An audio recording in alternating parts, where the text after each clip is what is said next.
గత ప్రభుత్వ హయాంలో ఆలయాల భూముల విషయంలో జరిగిన అవకతవకలపై శాసనసభలో బీజేపీ ఎమ్మెల్యే డాక్టర్ పార్థసారథి ప్రస్తావించారు.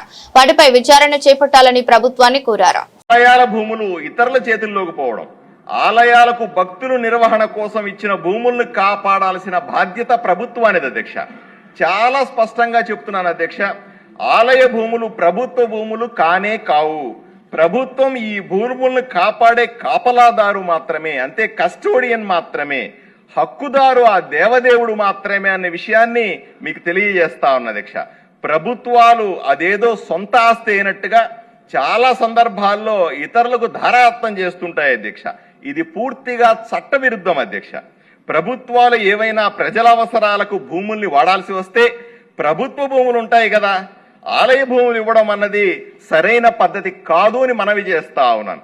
గతంలో తిరుపతిలో తిరుమల తిరుపతి దేవస్థానానికి సంబంధించిన భూముల్ని ముంతాజ్ హోటల్కి ఇచ్చినప్పుడు మనమంతా కూడా తీవ్రంగా వ్యతిరేకించాం. అదే ఆచారం కొనసాగకూడదని యావత్ హిందూ సమాజం కోరుకుంటా ఉంది అధ్యక్ష.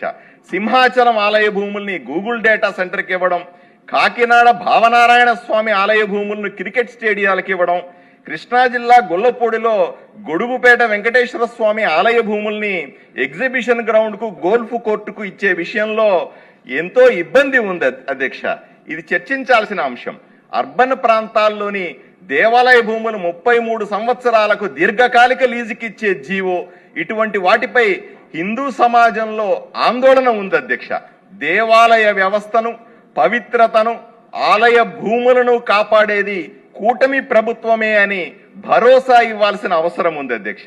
కీలకమైన నిర్ణయాలు తీసుకునే సందర్భంలో హిందూ సమాజానికి నాయకత్వం వహిస్తున్నటువంటి ధార్మిక సంస్థలతో చర్చించి వాళ్ళ అభిప్రాయాలను పరిగణనలోకి తీసుకొని కలిసి ముందుకు వెళ్ళగలిగితే మన కూటమి ప్రభుత్వంపై హిందువుల్లో మరింత నమ్మకాన్ని కలిగించిన వాళ్ళం అవుతాము అని మీ ద్వారా ప్రభుత్వానికి తెలియజేస్తూ ధన్యవాదాలు తెలుపుకుంటున్నాను అధ్యక్ష.